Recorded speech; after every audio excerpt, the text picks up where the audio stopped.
¿Ahora sí? Sí, ahí ya está Sergio con nosotros. Ya le envié la invitación para que pueda hablar. Perfecto, bienvenido Sergio. Así que empezaremos la charla. Avísanos por el chat, Sergio, si no te llega la invitación. Yo estoy intentando afinar mi sonido.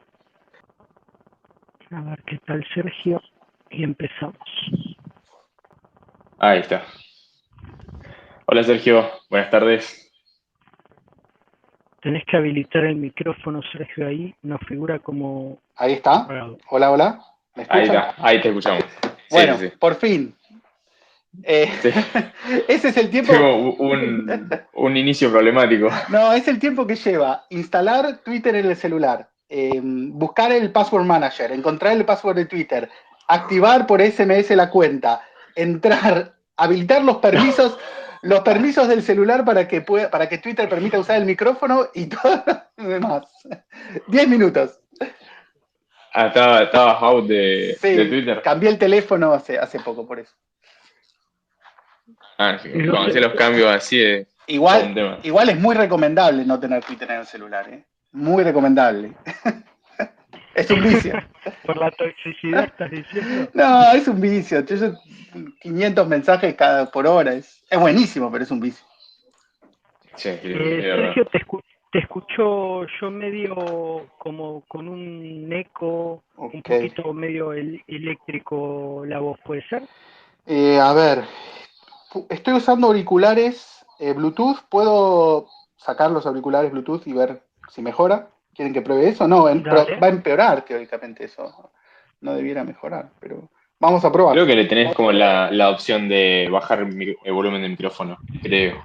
Eh, Si tocas la tecla de volumen, te aparecen tres ya. puntitos y vos A ver, elegís vamos a ver. con cuál le bajás. Vamos a ver. A todo esto igual, de todos modos, la gente se sigue uniendo, así que perfecto. Dale. Micrófono. Y vos, Nachito, estás como robotizado. No, volumen de. ¿Cómo me decís que encuentro volumen de micrófono? Cuando bajás el volumen con la teclita, te Sí, tienen que aparecer tres puntitos en la barra de volumen. sí, ahí va. Ok. Y ahí elegís el volumen del micrófono. Que no sé cuál será el primero. No me aparece el micrófono, pero. A ver, El del... ahí se escucha mejor, sin eco. Sí, Se sí, sí, escucha sí, mucho sí. mejor que antes. Bueno, fantástico. Bueno, Sergio, ¿cómo estás? 10 puntos, 10 puntos. Mil gracias por la invitación. No, ustedes saben que no soy mucho de hablar en público, aunque me divierte, pero no, siempre trato de usar mi tiempo en investigación y en programación. Así que bueno, pero gracias por la invitación. Gracias a Bueno, vos sí, por venir acá. La verdad que es un honor que vengas a hablar con nosotros acá. eso más o menos lo sabemos por el tema de que la vez pasada vino Germán al Space, perdón, al canal. Gabriel vino, Gabriel, Sí, perdón. sí, sí, Gabriel. Gabriel Kurman, ahí está. Me quedé con nuestro dev en el canal. sí, bueno, Gaby fundamos juntos RCK, así que muchos años de compartir, trabajar juntos, un placer siempre. Hablar con él y trabajar con él. Bueno, Sergio, teníamos unas preguntitas, queremos empezar a entender y a saber todo de RCK, así que si querés empezamos, pero como siempre lo hacemos en Shanix, queríamos preguntarte lo que siempre le preguntamos a todo el mundo, cuál es tu background Uh -huh. y cómo escuchaste de Bitcoin por primera vez. Bueno, en el caso de cómo escuché Bitcoin por primera vez, más que una introducción, puedo hablar horas, porque la cantidad de cosas que me han pasado con Bitcoin son muchas, pero bueno, vamos a tratar de acortarlo. Mi background, yo soy licenciado en Ciencias de la Computación, de la UBA en Buenos Aires, Y después me dediqué muy tempranamente a seguridad informática. O sea, pasé por mi periodo de hacker, de ir a mis conferencias hacker, después de trabajar con algunas empresas que en ese momento eran muy relevantes de seguridad informática. Después consultoría individualmente en seguridad informática. Y después tuve un fork así en mi vida que me dediqué al mundo un poco empresario, en cosas de tecnología, pero no estrictamente en seguridad. La gente de seguridad informática siempre es muy paranoica, esa es una característica general, y eso está buenísimo, pero no es muy sano. Entonces, en un momento de mi vida fundé con otras personas una empresa médica de neurofisiología y empezamos a fabricar equipos médicos para toda Latinoamérica de diversas áreas de neurofisiología, mapeo cerebral, cirugía y cosas así. Pero cuando oí por Bitcoin, cuando oí de Bitcoin primera vez, bueno, como que toda mi vida se volvió a estructurar alrededor de la seguridad informática. Es como que tuve The Call, como dice la serie que estoy viendo. The Call me llamó a meterme en Bitcoin a full.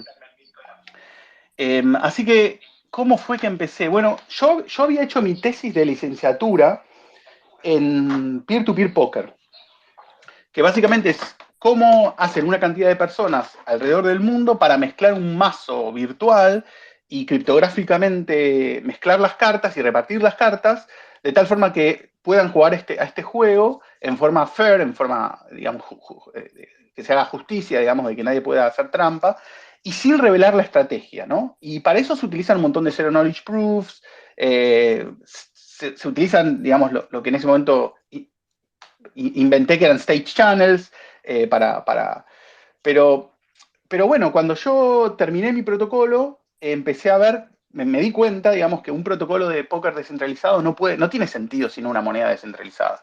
Y estamos hablando del 2009-2010. Así que al poco tiempo me puse a buscar qué había al respecto, a diseñar inclusive criptomonedas. Yo había estado fascinado en mi juventud con el libro Applied Cryptography, que tiene todo un capítulo sobre mental poker, y eCash, que fueron, ese libro de Schneider lo llamaba Esoteric Protocols. Ustedes piensen, transpórtense a esa época donde pensar en eCash o mental poker eran esoteric protocols, ¿no? Protocolos esotéricos, como que nadie nunca los iba a usar. Y llegó el momento ahora en que se están usando por todas partes, ¿no? Eh, cuestión que, pero recién en el 2011 o fines del 2011 o el 2012 escuché hablar de Bitcoin. O sea, se ve que todo ese tiempo, yo no soy muy bueno para las fechas, pero se ve que todos esos años que yo trabajé, inclusive implementé los protocolos de mental poker, hice una aplicación para hacer mental poker, no había conocido Bitcoin. Pero recién en el 2012 conocí Bitcoin y bueno, obviamente como todos tus invitados deben haber sentido lo mismo, el impacto inicial es como un shock, ¿no? Es como nada de la vida tuvo sentido hasta este momento, esto lo cambia todo. Así que lo primero que hice fue estudiar el protocolo, estudiar el white paper, y en esos tiempos todavía no había tenido mucha inspección el código. Era como que estaban los core developers de Bitcoin y había un grupo de programadores que inspeccionaba los commits y todo, pero no había una mirada profunda de la seguridad del código. Así que empecé a mirar el código y encontré vulnerabilidades, ¿no? La primera vulnerabilidad que encontré, que realmente fue fascinante, que fue la primera vulnerabilidad de signature malleability, de maleabilidad en el protocolo Bitcoin. Perdóname Sí, que te interrumpa, sí. Sergio, acá. ¿En qué año estás hablando? Yo creo que fue soy malo para las fechas, pero creo que fue fines del 2012 que encontré la primera vulnerabilidad en Bitcoin. O sea, me tomó un tiempo analizar el protocolo y empecé a trabajar ya en la seguridad de Bitcoin. Yo soy muy desconfiado, muy escéptico, típico de una persona que trabaja en seguridad, así que jamás iba a comprar Bitcoin sin entender cada una de las líneas del código de Bitcoin, las implicancias, si era escalable, si no era escalable, si era privado, si no era privado. Y un poco con mi mentalidad cypherpunk, estuve en desacuerdo con Bitcoin en un comienzo, digamos. No me parecía ni escalable ni suficientemente privado. Mis primeras conferencias de Bitcoin en el 2012 eran en contra. Básicamente era, esto no puede ser el dinero del futuro porque no es suficientemente privado. Así que un poco tuve todo un recorrido hasta entender por qué la importancia de Bitcoin en la actualidad. Pero la primera vulnerabilidad es muy interesante porque Satoshi, ustedes párenme en cualquier momento, yo me puedo explayar durante horas. No, no, la verdad que me estoy quedando fascinado con todo lo que nos Sí, contás, da gusto de escuchar. de cómo venís con el tema de lo que venías haciendo antes. Aparte, acá en la sala estoy viendo un jugador de póker, yo fui jugador de póker también, o sea, pero bueno, no quiero hablar de eso lo charlamos cerveza de por medio en otro Dale. lado. La idea era que nos cuentes de vos Sí. y todo esto, así que la verdad que estamos genial. Bueno, les Todo cuento esto, esta anécdota si quieren de la primera vulnerabilidad y cómo yo me metí en el desarrollo un poco de Bitcoin, ¿no? Con los desarrolladores de Bitcoin.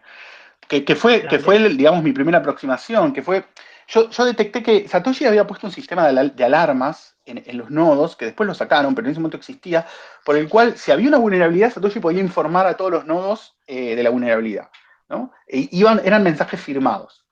Y yo lo que encontré es que esa firma era maleable, o sea, yo podía cambiar algunos bytes de la firma, el encoding de la firma, eso generaba una alerta con una diferente hash, los nodos la trataban como una nueva alerta y por lo tanto la guardaban en la memoria. Pero no solo la guardaban en la memoria, sino que el nodo lo primero que hacía cuando recibía una alerta era avisarle a todos los nodos que estaban conectados de esa alerta, o sea que se movía en forma viral. Pero no solo eso, cuando un nuevo nodo se conectaba a otro, lo primero que hacía un nodo era pasarle todo el set de alertas como antes de hacer cualquier otra operación. Entonces yo a una velocidad muy alta podía agarrar un nodo y malear alertas y tirar millones de alertas y básicamente ese nodo iba poniendo todas las alertas en memoria y automáticamente las iba esparciendo por toda la red y llegaba a un punto de saturación que se llegaba, no mucho, en 15 minutos, donde todos los nodos de la red Bitcoin se caían, digamos, dependiendo de la cantidad de memoria RAM que tuviesen en diferentes momentos, pero se caían todos. Eh, Claro, por el tema del año no manejaban los equipos que manejan actualmente, ¿no? Es que es indiferente, porque vos la memoria linealmente la podés llenar muy rápidamente. El ancho de banda es alto, con lo cual, tarde o temprano, tal vez si no es en media hora, será en una hora, y si no es en 2 horas. Pero tarde o temprano llenás la memoria. Y cuando llenás la memoria, el nodo empieza a trashear, empieza a funcionar mal, a swapear, digamos. Y después se da un core dump y muere. Y era muy viral esta vulnerabilidad porque si se te caía tu nodo y lo querías volver a levantar, lo primero que hacía al conectarse con la red era ser bombardeado con todas las alertas de los demás nodos y volvía a morir.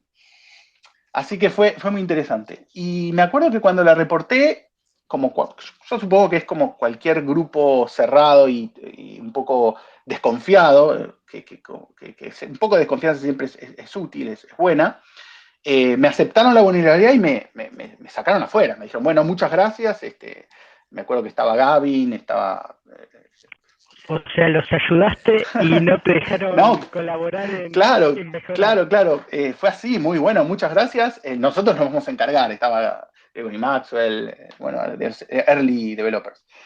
Y después, al poco tiempo, reporté otra, que era un problema de privacidad que te permitía obtener cuáles eran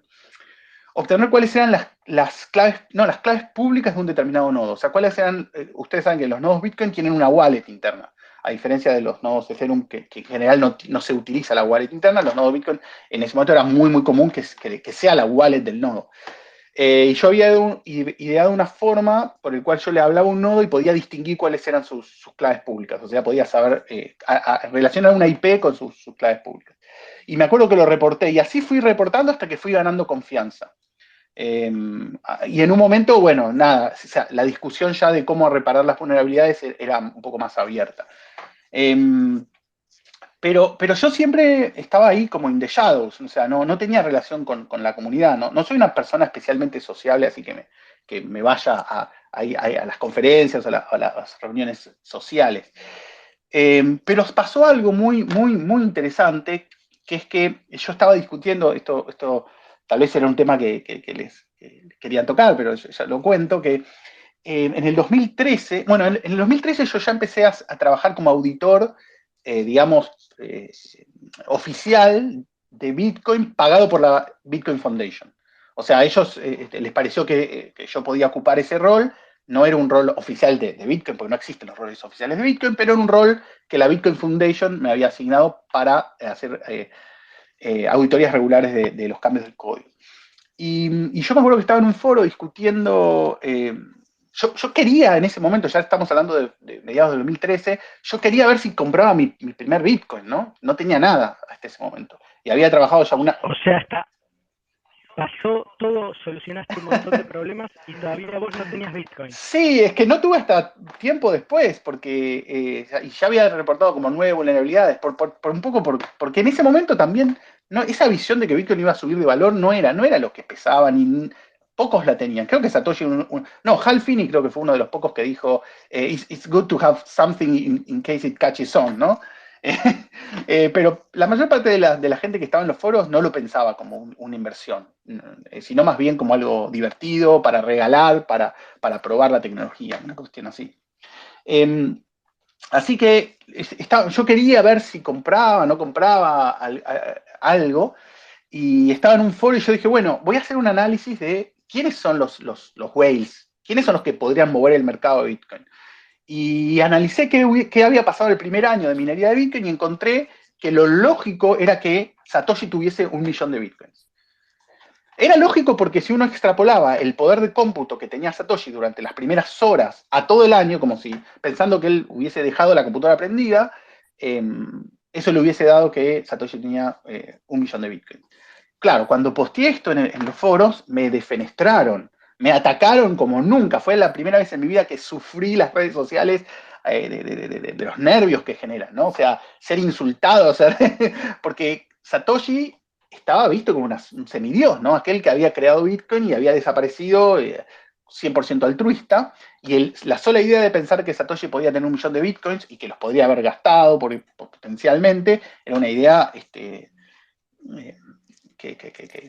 digamos, que atacaba el ethos de Bitcoin. Entonces, como fui atacado, fui a hacer un research y ahí fue que encontré el patrón de Satoshi, que es el blog post que hice ese en el 2013, en el cual probé, y después lo probé por 5 o 6 métodos más, probé que Satoshi tenía 1.1 millones de Bitcoins, que los había minado durante los primeros año y medio, y que no había gastado nada de todo eso. O sea, básicamente los dos elementos que se mostraron en ese blog post fue el enorme altruismo de Satoshi, en el sentido de que no gastó nada, no pensaba gastar nada, y al mismo tiempo la cantidad de Bitcoin que tenía.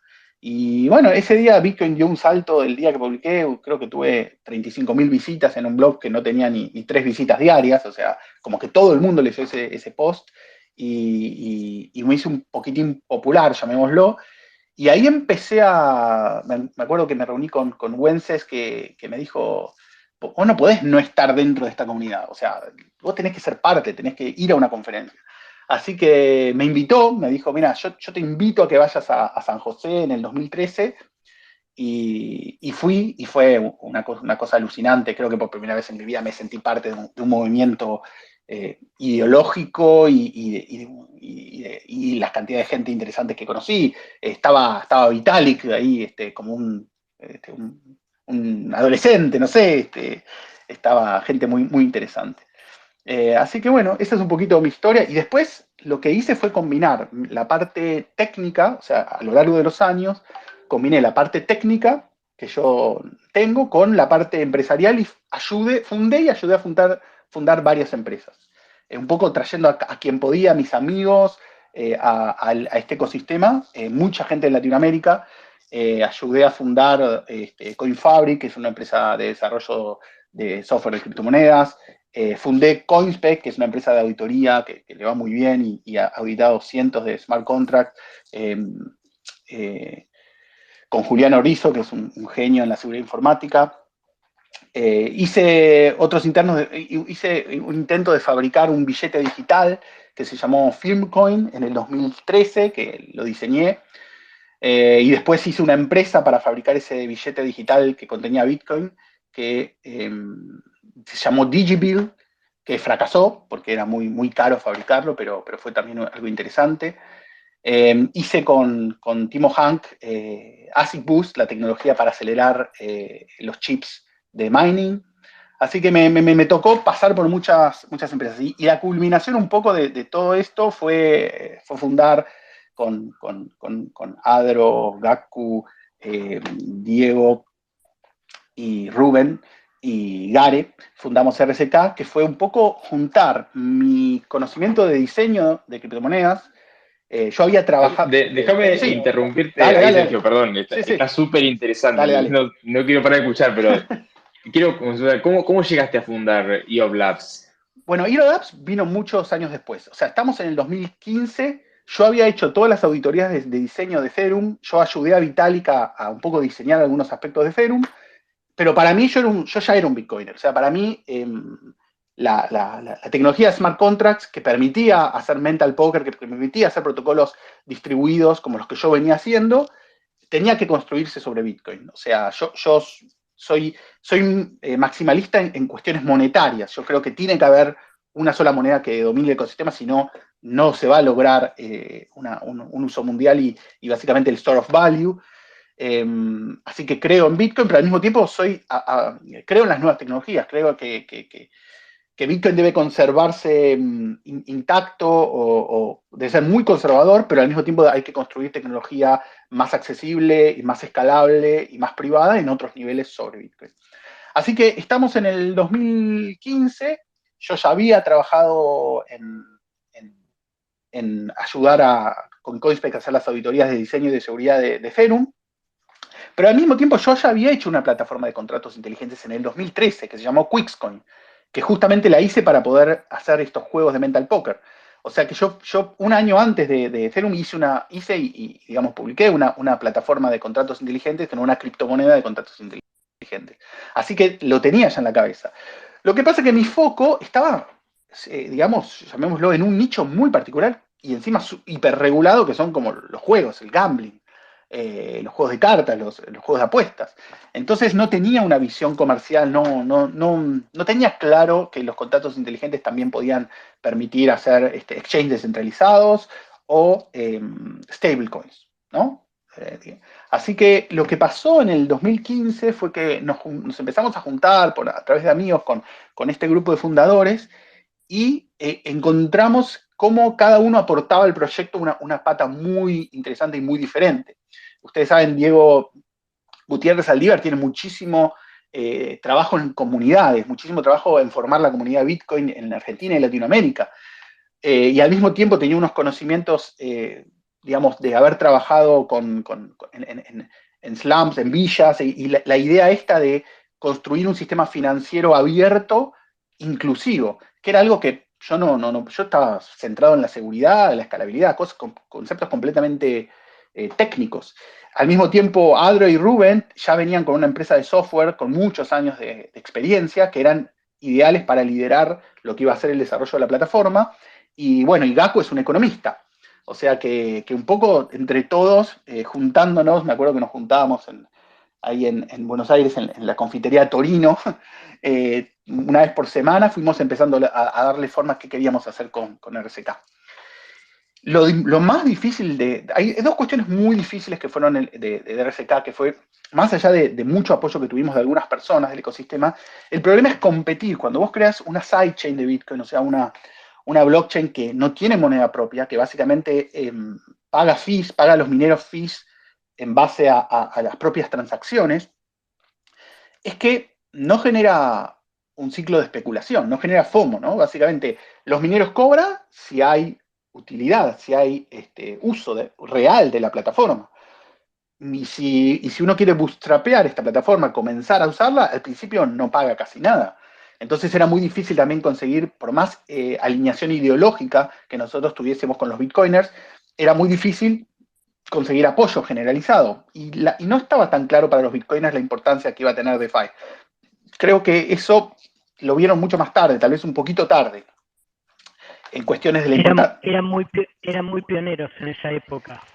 Sí, sí, puede ser. O sea, no había capa 2, todo lo que claro. hoy en día actualmente vemos, lo que es muy común para todos nosotros, para la utilidad que le damos a la blockchain, en ese momento no existía, entonces era difícil visualizar. Claro. Bueno, RSK fue la primera capa 2, por decirlo de alguna forma, en producción.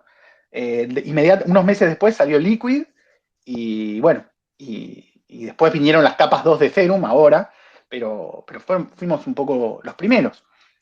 Por más de que las discusiones sobre la posibilidad de hacer capas 2 en los foros de Bitcoin Talk ya existían desde el 2013 posiblemente, o 2012, pero los primeros que implementamos. Entonces, había una dificultad importante que era cómo hacer que esta bola comience a girar, ¿no? Cuando no podés inventar dinero, no podés hacer o pre-mine o un issuance o cualquiera de esas estrategias para, digamos, conquistar a través de los incentivos económicos una comunidad. Y otra dificultad que tal vez no era tan fácil de vislumbrar era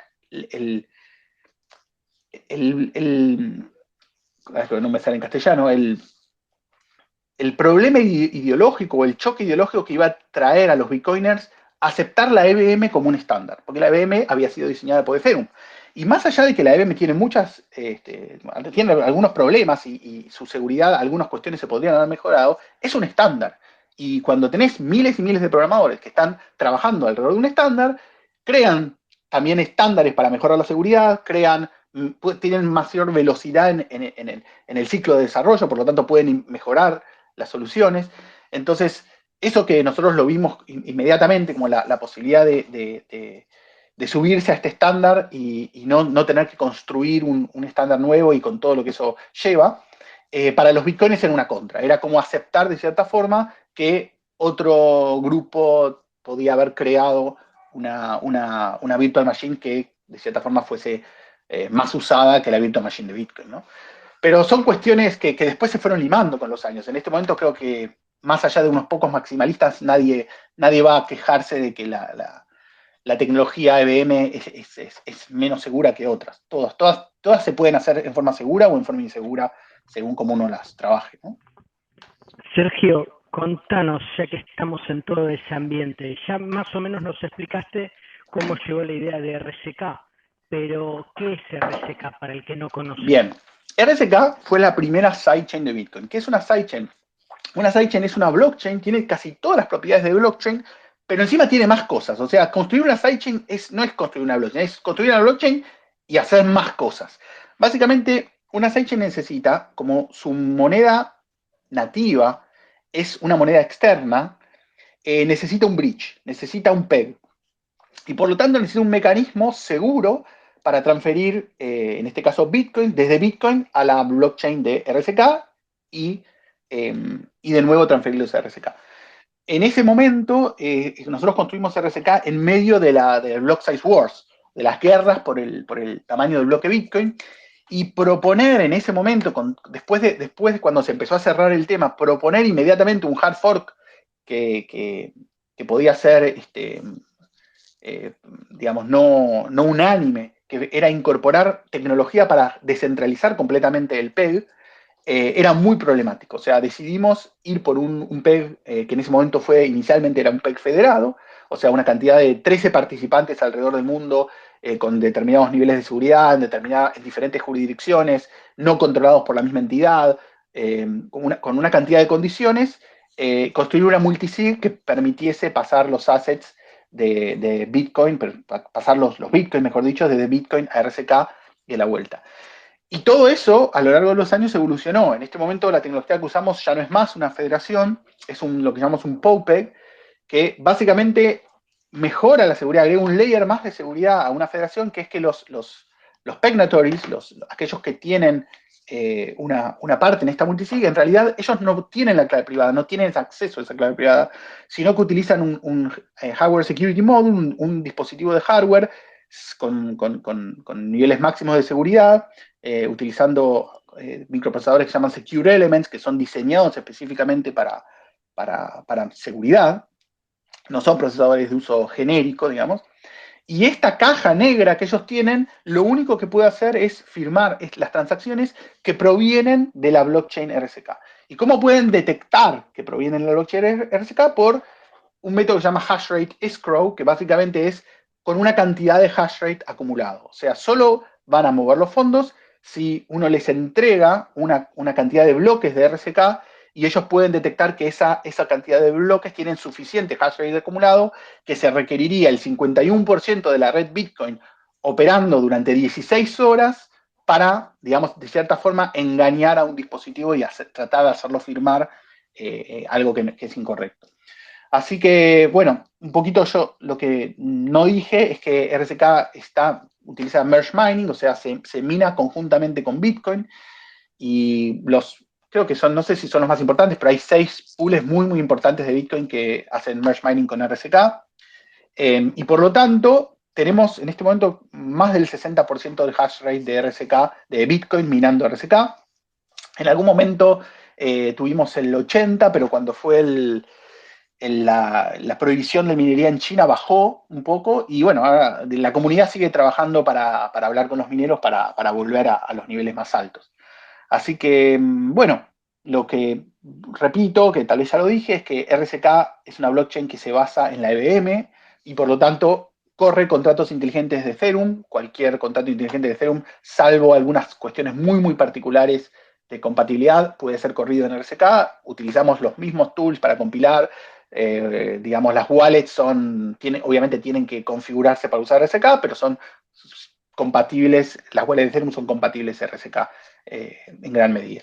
Así que muchos de los proyectos que en este momento corren en RSK digamos, se iniciaron en Ethereum y se movieron a RSK, o son clones de otros proyectos en Ethereum. Y tenemos una comunidad que ha sido muy activa en los últimos años. Yo, digamos, viendo los primeros años que fueron los difíciles, donde era difícil generar un ciclo virtuoso de uso, pero después hubo un punto donde se disparó, y en este momento hay proyectos muy interesantes como Money on Chain, que es una stablecoin colateralizada en Bitcoin, 100% descentralizada desde ese punto. Tenemos Tropicus, que es una plataforma de lending. Está Sovereign, que es otra plataforma que tiene un montón de servicios financieros, también hace lending. También ahora lanzó un stablecoin que se llama Zero. Hay wallets muy interesantes que hacen cosas de DeFi con RSK, como Defiant. Y bueno, hay muchos más, pero perdón a los que no nombro, son los que me vienen a la mente, ¿no? Pero... Tremendo. Uno se cuela escuchándote hablar, Sergio. La verdad que está muy interesante todo.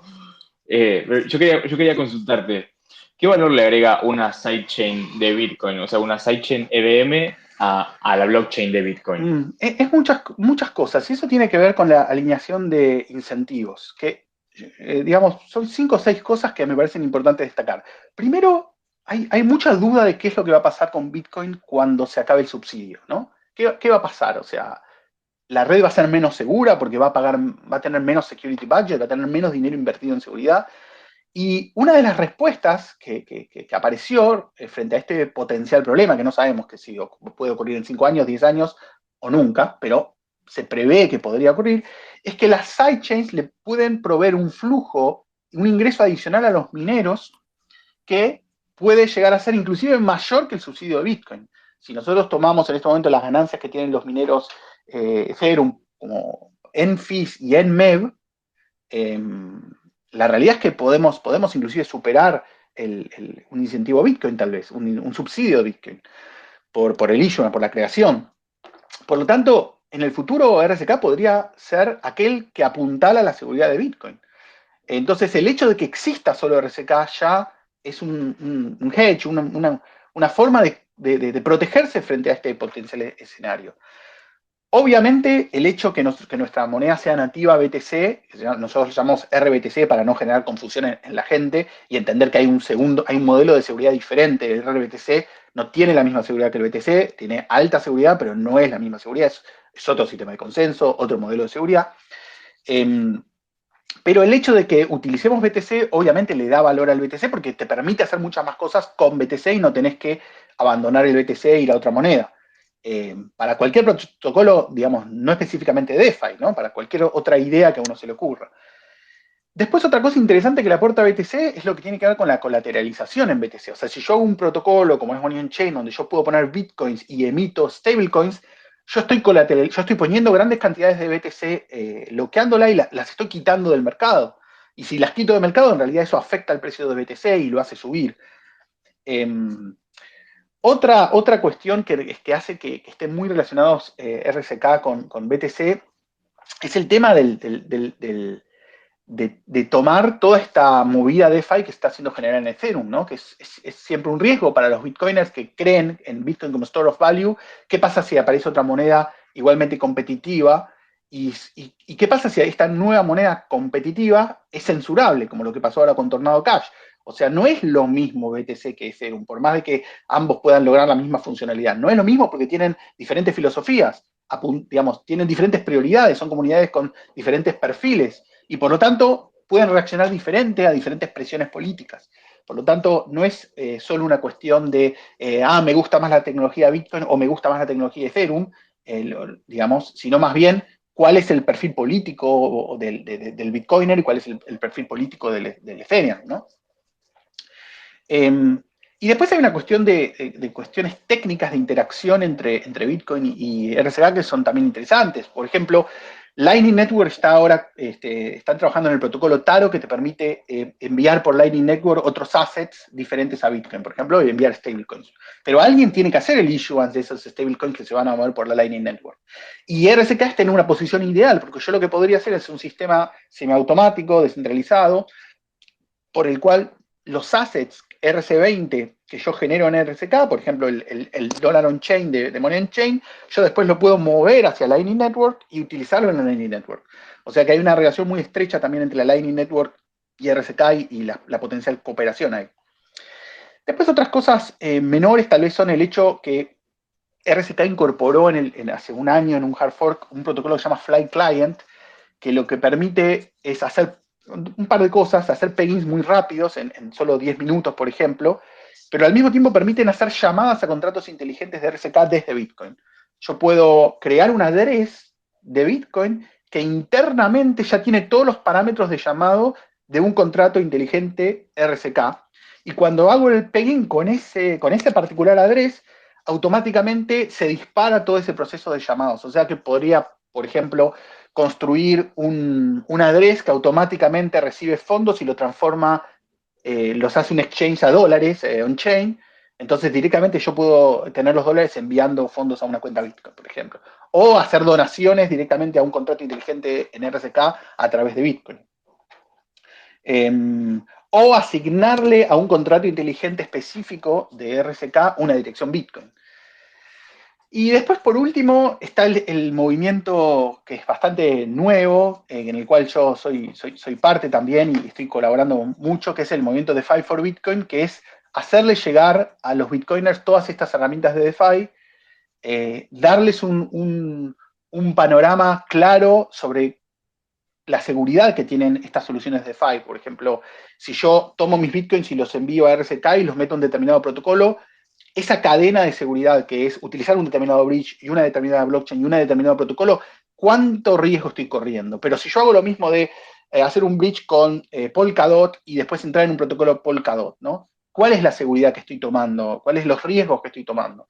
Entonces, un poco el proyecto de DeFi for Bitcoin es proporcionar todas las herramientas posibles a los bitcoiners para que, sin salir de Bitcoin, digamos, para mantener su asset Bitcoin y hacer lending y otro tipo de cuestiones, o tener un yield, cómo mantener esos ideales Bitcoin lo más puros posible, que es muy difícil, ¿no? Cuando una blockchain determinada puede estar súper centralizada. ¿Qué significa mover a tener wrap Bitcoins en esa blockchain? Es algo mucho menos seguro, pero los Bitcoiners lo tienen que entender yo también creo que también para priorizar aquellas sidechains de Bitcoin que realmente se focalizan en seguridad. Bueno, eso Sergio, sí. ahí te quería preguntar,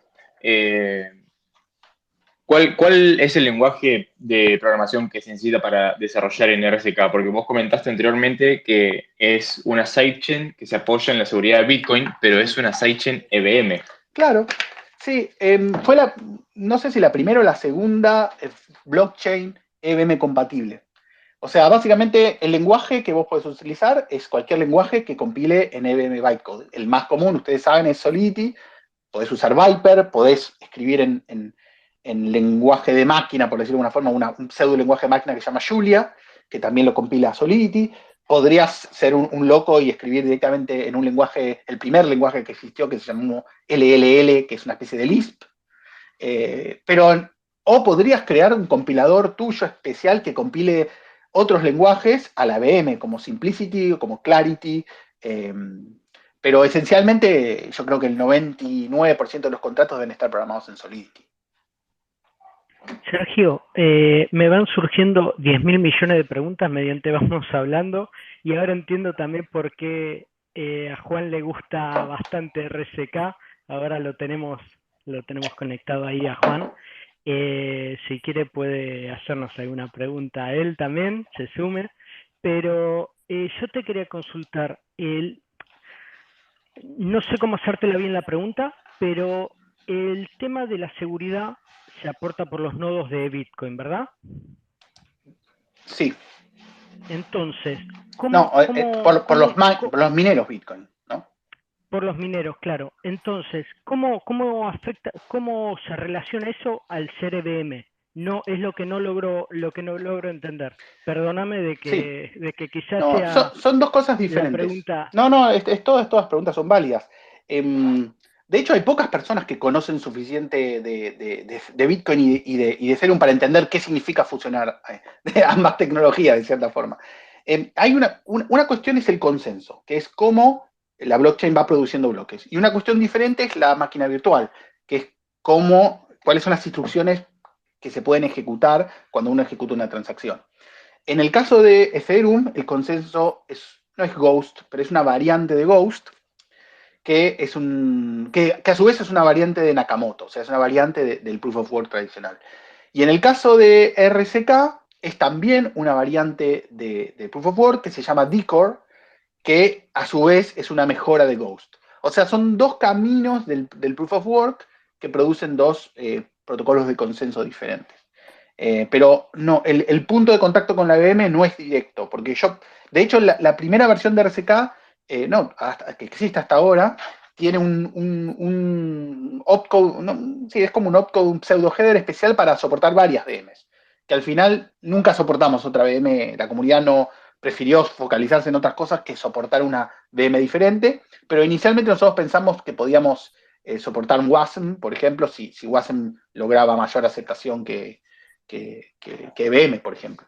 Así que la cuestión de cuál es la máquina virtual es una cuestión secundaria y bastante encapsulada, o sea, no es una cuestión que te cambie tanto el diseño del consenso, por ejemplo, no, realmente no afecta. Claro, el tema es que a veces se confunde el tema ese de al ser EVM, ok, vos decís los nodos son de Ethereum, por ejemplo, ¿entendés? Es como, hay un poquito la Claro, confusión y está bueno no, la aclaración. pero lo bueno que ocurrió, que no ocurría cuando empezamos, es que ahora hay 50 diferentes blockchains que utilizan EVM. O sea, están todos los clones de Ethereum, está Ethereum clásico, obviamente, están todos los second layers que quieren ser EVM compatibles, los que utilizan Snarks.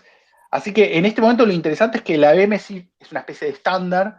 Nadie implementa el mismo estándar, o sea, yo te puedo decir que las 50 blockchains que implementan EVM, todas tienen alguna diferencia. Y algo que cuando nosotros diseñamos RSK nos pareció esencial, que era distinguir entre compatibilidad de opcodes y compatibilidad de costos de gas. En ese momento, digamos, fuimos un poco criticados porque nos estábamos como desviando del estándar. Quedó un poco... Esa era mi pregunta Sí, siguiente. El sí, tema del gas, cómo lo manejan sí. y cómo es el concepto ese. Es el mismo concepto de gas, nada más que los costos de los opcodes en gas y los opcodes son diferentes porque estamos tomando diferentes caminos en cómo ajustar los costos de gas. O sea, lo que hace Ethereum básicamente es, cada tanto, como se dan cuenta que el state, lo que se llama el world state, creció demasiado, tienen que ajustar los costos de las operaciones de acceso al storage persistente, que son las instrucciones ese store y ese load, lo tienen que ajustar porque el nodo se vuelve más lento con el tiempo. En el caso de RSK nosotros adoptamos otros caminos ya desde el comienzo en base a la escalabilidad, la estructura interna que almacena este storage es diferente, se llama Unitry, es una estructura de datos diferente, y al mismo tiempo, desde el white paper, dijimos que nuestro camino íbamos a adoptar un criterio de storage rent, que básicamente es que los usuarios empiezan a pagar renta por la cantidad de espacio que ocupan. Y si no, digamos, o sea, a medida que pasa el tiempo, el uso de sus propios contratos se hace cada vez más costoso. Y de esa forma nosotros podemos escalar, y de cierta forma, sin andar haciendo un toqueteo constante de los costos de los opcodes. Porque eventualmente, si hubiésemos equivocado el costo, solo hay una variable que tocar, que es el valor de la renta. Nunca, o sea, digamos, no sé si será necesario algún día tocarlo, pero debo aclarar que Storage Rent va a entrar en el próximo hard fork, posiblemente, así que ya está la propuesta, ya está el RSKIP, que es la propuesta técnica, ya está el código, ya está todo, pero no está activado todavía. Pero bueno, nosotros optamos por un determinado camino. Y esencialmente cada una de las blockchains CVM tiene diferentes gas costs. Por ejemplo, Arbitrum tiene una nueva unidad subatómica, como podríamos decirlo, que dividió cada unidad de gas en 1000 unidades de una unidad más checa para poder tener mayor precisión al medir el costo de cada uno de los opcodes. Y al mismo tiempo, por cómo está hecho el nodo, por la forma en que está construido el nodo, consume diferentes recursos. Cada opcode consume diferente cantidad de recursos. Por lo tanto, lo lógico es que no sean 100% compatibles las CVM. Sí, eventualmente lo que uno desearía que sean compatibles es en los opcodes y en los contratos precompilados. Buenísimo, Sergio. Muchísimas gracias por explicar el tema del gas. Ahora tengo el anuncio parroquial. Tenemos POAP, que era una sorpresita que tenemos para este evento. Lo van a poder reclamar con la palabra secreta, que es Shanix-Academy-RSK. Todo en mayúscula. Este POAP lo diseñó Braid Studio, que está acá oyente. Muchísimas gracias. La verdad que está tremendo. Buenísimo el diseño. No sé si sabes cómo claimearlo, Sergio. ¿Puedo ingresar al Twitter Space por browser al mismo tiempo que estoy usándolo por celu? Sí, ¿no? Creo Vas que a tener va a que ser hablar por el complicado. celular mejor. Claro. No, Sí, está sí, bien. sí. Entonces después lo miro después. Dale, dale. Bueno, Sergio, yo Igual te yo quería seguimos consultar. Tenemos un montón de preguntas, Sergio, y capaz que va a tener rato para hablar todavía. Dale, no hay problema. Estoy fresco. Bueno, te agarramos bien entonces. Hoy hay muchísimas blockchains que cada día las intentan como hacerlas escalables por muchos lados. Uno de ellos es el tema de la velocidad de transacciones. Y yo te quería consultar por qué construyeron sobre Bitcoin, una blockchain que tiene su tiempo para moverse ahí adentro, o sea, tenemos un tiempo para confirmar transacciones, y no en otra blockchain que sea mucho más rápida. Bueno, ahí de nuevo tengo que volver a diferenciar. Una cosa es construir un layer por encima de Bitcoin y otra cosa es utilizar los bloques Bitcoin como los bloques donde se hace el settlement de las transacciones. RSK es una blockchain que tiene bloques mucho más rápidos, tiene bloques de 32 segundos y potencialmente la propia red puede adaptarse si los mineros lo eligen a una configuración de 16 segundos. O sea que tenés un responsiveness, una latencia muy corta de confirmación de transacciones. Digamos, la interacción con Bitcoin está más que nada ligada al merge mining y al bridge. Esos son los dos puntos importantes de interacción con Bitcoin. Después se comporta, como yo ya dije, como una blockchain independiente.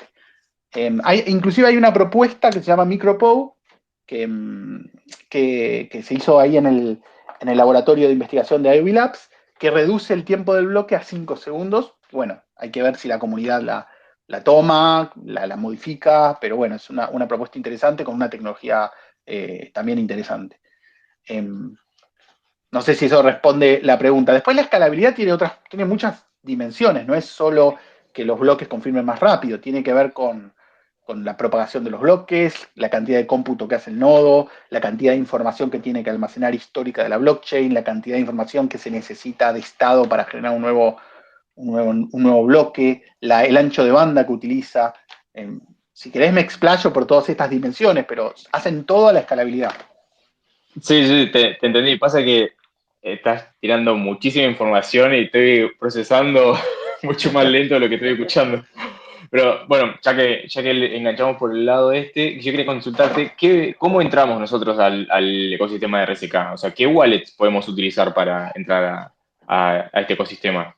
Mira, pueden utilizar, voy a ser muy sincero, yo utilizo Defiant porque me gusta y porque me parecen copados porque es un proyecto que nació en Argentina.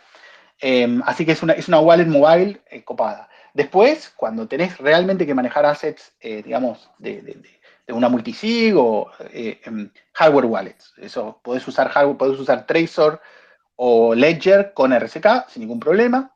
Tenés aplicaciones para ambas y podés utilizar los frontends clásicos de manejo de este tipo de blockchain CVM, como MyCrypto, por ejemplo, si necesitas un frontend web, por ejemplo.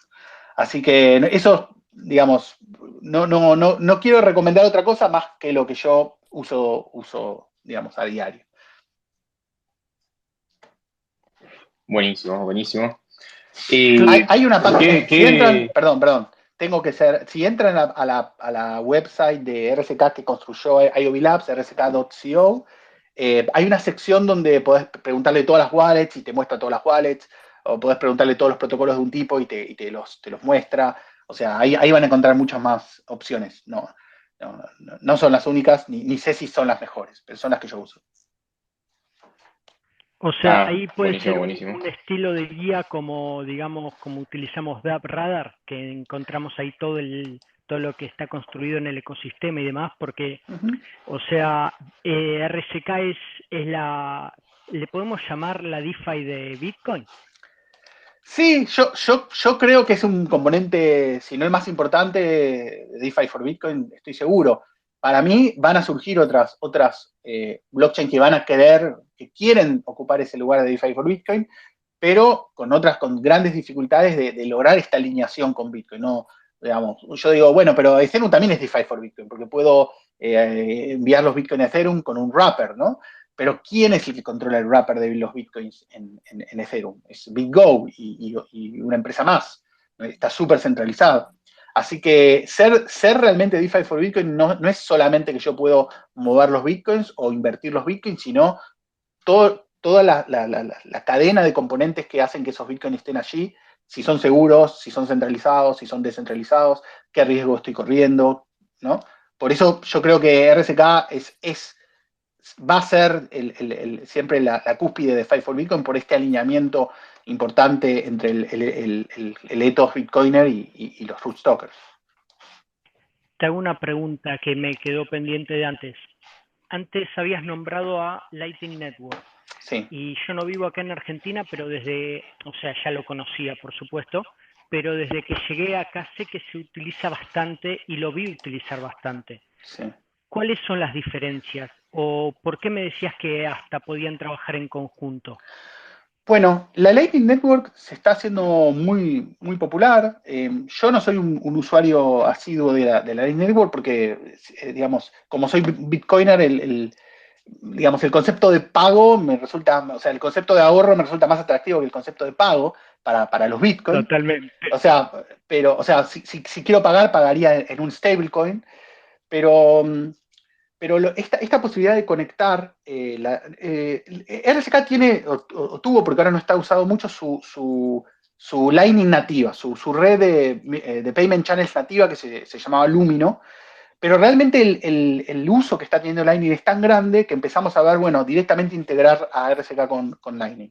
Entonces, la forma en que se puede integrar con RSK con Lightning son un par. Una es algo que llaman submarine swaps, que es una posibilidad de, en forma trustless, sin confianza en un tercero, de enviar bitcoins directamente desde Lightning a RSK. Esto hay un fork de este proyecto que creo que lo deployó Sobrin, y IOV Labs también está trabajando en una posibilidad de hacer estos submarine swaps.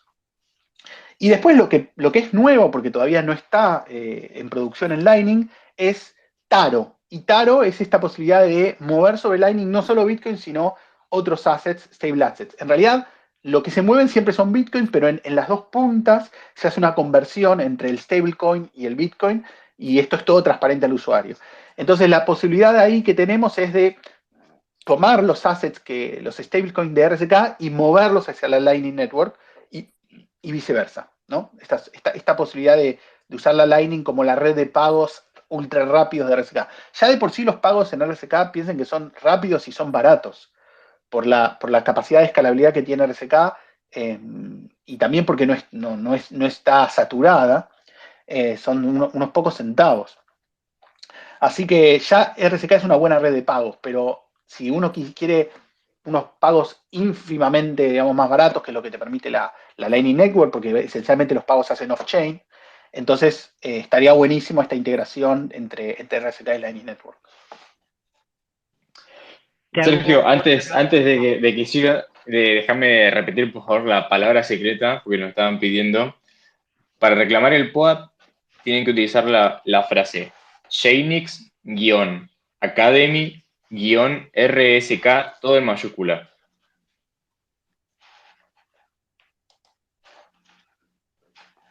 No sé si tenías otra pregunta, Nachín.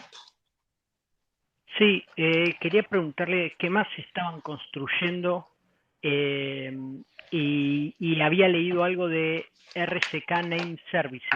Sí. Sé que ahora está muy ese aspecto está muy Sí. inculcado, o sea, a la gente le gusta y colecciona, entonces te quería preguntar eso. Sí, bueno, hay muchas cosas que se están construyendo sobre RSK, tanto a nivel Layer 2, digamos, tanto en el nivel de consenso de RSK, como aplicaciones sobre RSK. IOV Labs tiene un set de aplicaciones sobre RSK, y uno de ellos es este que mencionaste, que se llama el RNS, que es básicamente te permite comprar dominios, vender dominios en un mercado, pagar por estos dominios en una cantidad de tiempo. Y bueno, es un proyecto que tiene su vuelo propio. IOV Labs es muy grande, y tiene muchos grupos de programadores trabajando en diferentes proyectos. Así que, bueno, estaría buenísimo que tal vez en algún momento llamen a alguien de RNS para que cuente más. Pero esencialmente se creó como hace varios años como una opción similar a ANS en Ethereum. O sea, te permite asociar direcciones con adreses, hacerlo también con adreses de otras blockchain, podés asociar el adres de Bitcoin o otra metadata que quieras asociar con tu persona. Y después hay un proyecto relacionado con RNS. Perdón si tal vez me estoy metiendo en proyectos que no son exactamente los míos, tal vez confundo alguna cosa, pero esencialmente RLogin, que es otro proyecto de IOV Labs, que es un sistema de login en aplicaciones que se basa un poco en las identidades creadas por RNS y permite hacer identidad soberana o descentralizada. Sí, lo que están buscando muchas blockchain y protocolos, ¿verdad? Sí. Hay muchos proyectos en curso y otros ya deployados, así que estaría buenísimo que tal vez alguien del ecosistema Reef cuente un poco más sobre cada uno de estos proyectos. Mi trabajo más cotidiano tiene que ver con los proyectos que tienen que ver con el consenso de la plataforma. Por ejemplo, el proyecto que más interesante que yo puedo nombrar es el de Parallel Transaction Processing, que es la posibilidad que desarrollamos para RSK de que procese en simultáneo muchos threads de transacción, ¿no? Por ejemplo, y eso permite escalar el RSK con el poder de cómputo de las computadoras, ¿no? O sea, si las computadoras tienen cada vez más cores, ¿por qué no utilizar este poder de cómputo para procesar cada vez más transacciones sin imponerle al nodo cada vez más un tiempo de procesamiento mayor? Entonces, bueno, hay una propuesta que ya tiene código implementado, que se fue desarrollado por el área de Research e Innovation de IOV Labs, que esperemos que entre en el próximo hard fork, obviamente si la comunidad está de acuerdo y le parece bien. Tengo una pregunta más en torno a todo eso. RSK Enterprises, ¿qué significa o qué es? ¿Tiene algo que ver con IOLabs o algo así? Es un proyecto paralelo a IOV Labs, que tomó, digamos, un poco las ideas guías de escalabilidad y de IOV Labs, de RSK, y creó un producto Enterprise. O sea, como si fuese para hacer redes privadas. Yo no conozco mucho de este desarrollo, así que no puedo decir mucho más que eso. Pero esencialmente tomó algunas cuestiones técnicas de RSK y las llevó a un ámbito de redes privadas, o permisionadas, como se dice. Excelente, gracias. Sergio, te hago una última preguntita y pasamos a las preguntas del público, ya dejaron alguna. ¿Tenés idea cuántas dApps hay hoy en día en RSK? O sea, ¿cuántos desarrolladores y TBL también? No, te puedo decir quién te puede responder esas cosas, yo no lo tengo en la cabeza. Yo trabajo con elementos mucho más, llamémoslo, de detalle, de finos, no tanto con la comunidad, no es que estoy muy en contacto con todos los proyectos. Te puedo decir que, por ejemplo, que la estructura de datos, el tray de RSK tiene 6.7 millones de nodos. O sea, 6.7 millones de nodos es cada nodo, cada elemento en el tray de RSK es o bien un account, o bien una cuenta, o bien una celda de memoria de un contrato, ¿no? Entonces, básicamente, la cantidad de cuentas que están ingresadas a la plataforma o la cantidad muchas veces si es un contrato ERC20, o sea, si es un stablecoin, la cantidad de balances, entre todo esto suma 6.7 millones. Pero bueno, es un dato súper técnico.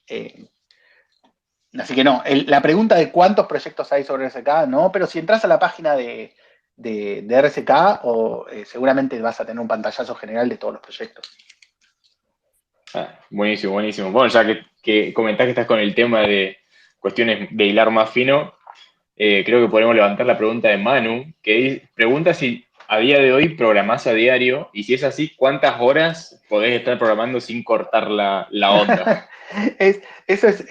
Mirá, durante muchos años, desde que comencé el diseño de RSK, me dediqué casi únicamente al diseño, o sea, a proponer soluciones para resolver diferentes temas técnicos, y tuve que abandonar un poco la programación, por más de que el programador creo que ama siempre la programación. Así que es un esfuerzo que uno tiene que hacer para no programar, porque uno a veces considera que el valor que aporta lo hace más desde otro aspecto, ¿no? Que ponerse a programar. Ponerse a programar requiere muchísima concentración y muchísimas horas seguidas, ¿no? Tal vez no se lleva muy bien con otro tipo de actividades.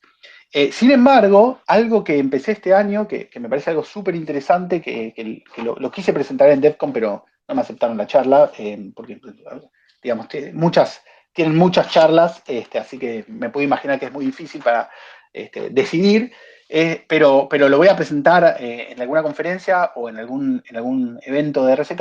Es un nuevo motor de base de datos que se llama FlatDB, que tiene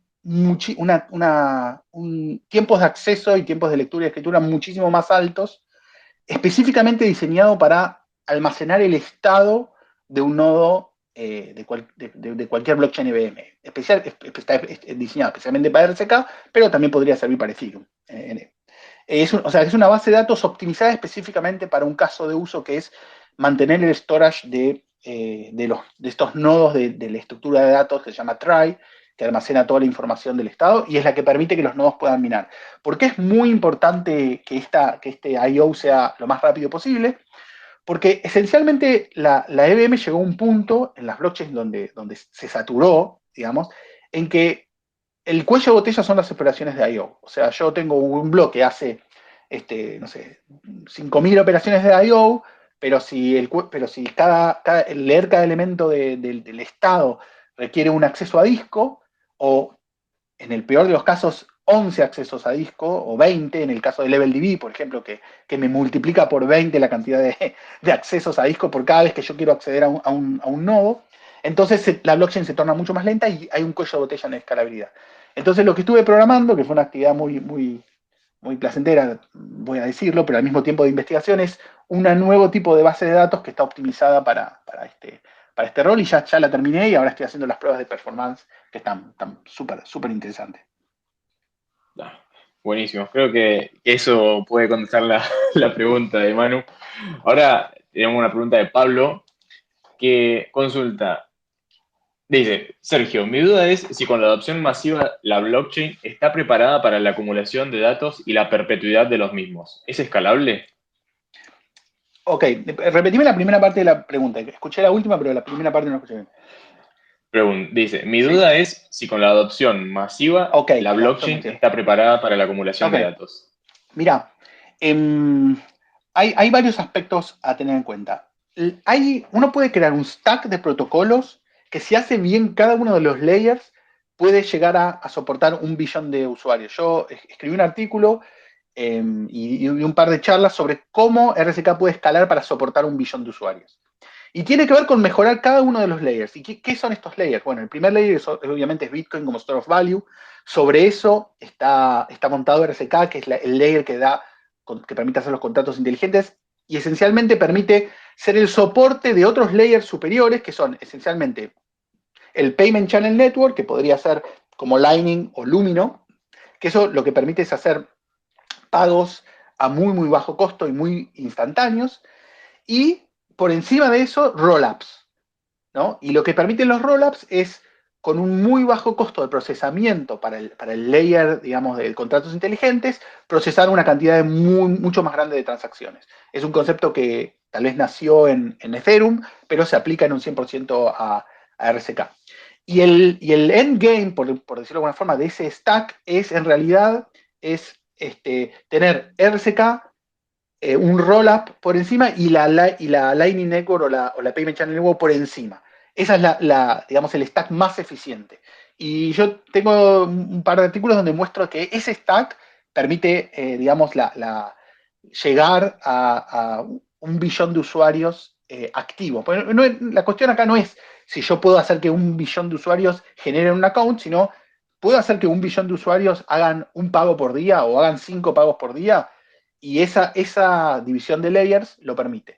Obviamente no va a ocurrir de un día para otro que haya 1 billón de usuarios, y por lo tanto se trabajan los layers en forma simultánea. O sea, no tiene mucho sentido echar toda la carne al asador y mejorar el layer de contratos inteligentes de RSK con todas las propuestas que hemos hecho para lograr algo que todavía no va a llegar. Entonces uno trabaja simultáneamente. Por ejemplo, en el caso de los rollups, IOV Lab desarrolló un Riff Aggregation, que es un rollup para RSK, y al mismo tiempo trabajamos en RSK para mejorar la performance y hacer que pueda, digamos, procesar los bloques de prueba de los rollups lo más eficientemente posible. Entonces la idea es, bueno, no vamos a llegar a 1 billón de usuarios en 2 días. Si pensamos que eso lo podemos llegar en 3 años, bueno, vamos a ir construyendo los diferentes layers con la comunidad, ¿no? Para que llegue el punto donde nunca dejemos a nadie afuera. Nunca dejemos a nadie, porque dejar afuera un usuario siempre significa dejar afuera un usuario por precio.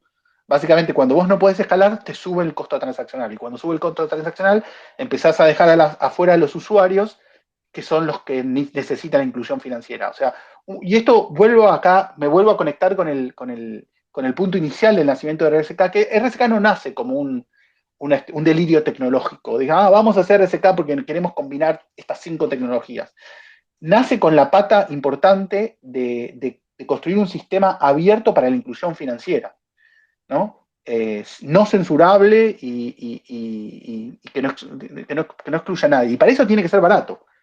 Entonces, si empezamos a dejar usuarios afuera porque suben los costos transaccionales, de cierta forma fracasamos.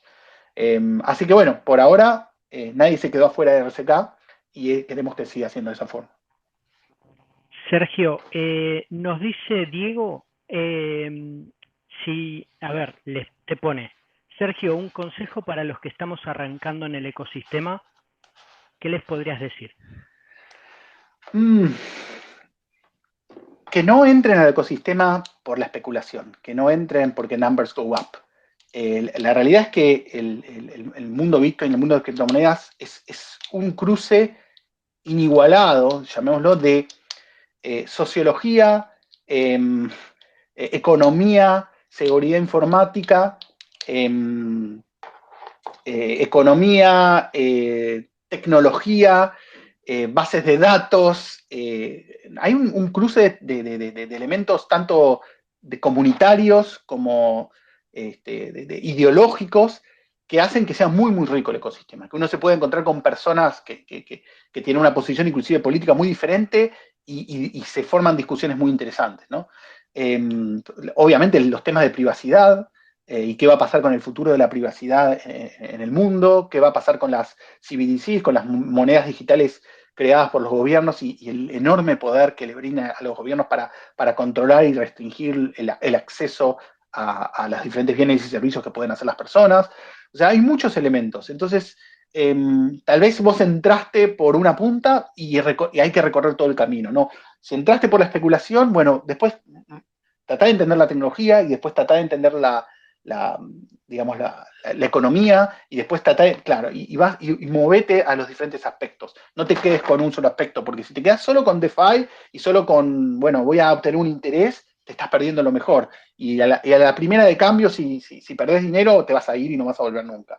Y los que se quedan son los que pueden comprender cómo esto es un movimiento que puede cambiar el mundo para bien, ¿no? Así que, nada, que entiendan la complejidad y que entiendan que ninguna posición extrema es deseable porque impide un poco la comunicación y el intercambio de ideas. Así que vivir este momento, yo siempre digo que Bitcoin fue una anomalía, algo que no debió ocurrir, algo que se les escapó de las manos a los gobiernos porque estaban pensando en otra cosa. Estaban pensando en el desastre económico que crearon o estaban pensando en la guerra en la que se metieron, ¿no? Y como tal, hay que proteger el resultado de eso, porque no se va a volver a repetir. No es que si Bitcoin ahora es extinguido, entonces dentro de 50 años van a ser Bitcoin 2. No, no hay posibilidad. El momento es este. Hay que luchar por eso, porque no existe una posibilidad de que nazca algo diferente en otro momento, ¿no? Justamente porque que nazca Bitcoin requirió esta creación espacial y temporal lenta, donde se fue formando este ethos Bitcoin, esta idea de que se puede separar el Estado de la emisión monetaria y entregar nuevamente el poder de la moneda a la gente, y que no necesariamente tiene que estar manejado, controlado digamos, y abusado por los gobiernos. Así que Me, me mi tocaste, mensaje es ideológico. me tocaste varios temas ahí que son para charlar de largo, el tema de privacidad y varias cosas más. Ujú. Pero bueno, para ir cerrando, yo te quería consultar cómo veías vos actualmente al ecosistema, cómo ves a la comunidad de Argentina o de Latinoamérica actualmente, cómo se está posicionando, la adopción que estamos teniendo, que está llamando mucho la atención. Ujú. ¿Y qué te pareció, por ejemplo, no sé si fuiste a LED Latam o si escuchaste toda la repercusión que tuvo, pero ¿cómo ves todo eso actualmente? Yo creo que LATAM está en una posición única porque combina las necesidades reales de las personas digamos, de tener remesas baratas o de no ser forzados a vender sus dólares por controles de capitales o tener, digamos, mayor privacidad y no estar a la merced de los corralitos bancarios y de la hiperinflación, de la posibilidad o sea, el caldo de cultivo de América Latina siempre fue ideal para la adopción de las criptomonedas. Eh, Así que lo que estamos viendo ahora es un poco cómo esa chispa inicial se está convirtiendo en un fuego, ¿no?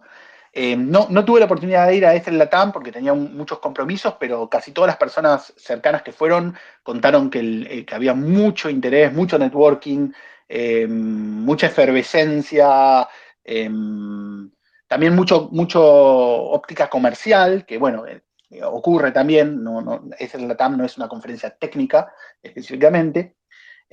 Así que yo veo muy positivo y como todos, en algún momento vamos a tener que ponernos firmes y luchar contra la desregulación desmedida o desentendida de esta tecnología. Ya no va a llegar el día, no, nada es gratuito, pero bueno, lo importante es que crezca lo suficiente para que todos puedan ser defensores de esta tecnología, no sean unos pocos fácilmente señalables, sino que seamos todos, porque todos entendemos que esta tecnología nos protege contra el potencial abuso de los gobiernos. Hablando de eso y para ir cerrando, Juan nos hace una pregunta que está ahí, no quiso hablar, pero nos la escribió. Dice, ¿qué opinás sobre el tema de Tornado Cash y el golpe a las herramientas de privacidad que estamos sufriendo por parte de las entidades regulatorias? Bueno, el tema de Tornado Cash era esperable. Yo en el 2012 escribí un artículo que se llamaba Can Bitcoin o Cryptocurrency Coexist with Regulation? Donde básicamente, está en mi blog, donde básicamente planteaba la llegada de este momento. El artículo dice, bueno, pero en algún momento van a prohibir un contrato inteligente y va a ser muy importante cómo reaccione la comunidad. Esto no puede quedar, llamémoslo, por decirlo de alguna forma, impune.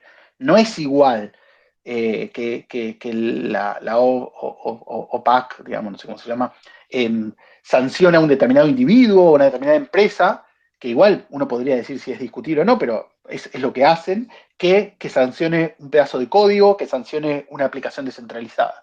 ¿No? Son cuestiones diferentes, porque las ramificaciones son muy grandes y pueden afectar muy negativamente al ecosistema. Así que yo lo que espero es que los grupos de advocacy, digamos, de la privacidad, que en Estados Unidos hay varios, que es el Coin Center, por ejemplo, y a todas las personas de la comunidad que se focalicen en tratar de luchar contra el uso desmedido de estas reglas. El ecosistema de DeFi sería muy diferente si cada vez que uno hace una transacción, el otro tendría que aceptarla o rechazarla en base a el anti-money laundering rules o KYC o lo que fuese. Realmente no sería lo mismo, sería algo muy diferente de lo que estamos construyendo. Así que es muy grave que esto haya pasado, pero es muy esperable. Entonces, lo importante es cómo va a reaccionar la comunidad. Lo interesante es que si esto hubiese ocurrido de alguna forma en la comunidad de Bitcoin, la reacción sería masiva, y como está ocurriendo en la comunidad de Ethereum, que no es una comunidad tan cypherpunk, no es una comunidad con esos ideales tan arraigados, puede ser que pase un poquito desapercibido, ¿no? Que no se le dé la suficiente atención. Pero debiéramos todos estar bastante alarmados y estar atentos a hacer lo que podamos hacer desde nuestro rol para no dejar que sean así las reglas, que las reglas sean diferentes. Buenísimo, Sergio. Creo que ya nos diste una clase magistral. La verdad que podríamos estar horas y horas escuchándote contar todo esto que nos venís charlando desde entrada. La verdad que tiene una historia impresionante. Todo el comienzo que tuviste con el mundo Bitcoin y criptomonedas. Bueno, estamos muy, muy contentos de que nos hayas acompañado hoy. Bueno, muchas gracias, fue muy divertido. Y bueno, gracias. No sé ni cuánta gente está, pero gracias a todos los que se subieron. Y espero algún día seguir charlando personalmente con todos. Sí, sí, obvio. Y acá en este espacio, más que invitados, la verdad que Bueno, estamos muchas muy gracias. contentos. Muchas gracias. Y seguramente ahí Juan estará de acuerdo. Si ya vino Gabriel a hablar con él, podrías sumarte vos a darnos tantos tecnicismos y tanta clase charlando en el canal, porque seguramente lo vamos a disfrutar bastante. Bueno, Sí, sí. podemos elegir un tema en particular que le interesa a la comunidad. No sé, puede ser privacy, o podría ser scalability, o podría ser security, o las cosas en las que yo he trabajado, y elegimos y lo explayamos, lo explotamos en todas sus dimensiones. Privacidad Buenísimo. seguramente elegiría yo, pero bueno. Bueno. Sergio, muchas gracias. Gracias a ustedes. Muchísimas gracias, Sergio. Suerte. Te mandamos un abrazo. Un abrazo Muchísimas gracias por grande. venir. Chau, Gracias a todos los que estuvieron presentes en esta charla no fungible. Chao, chao. Adiós.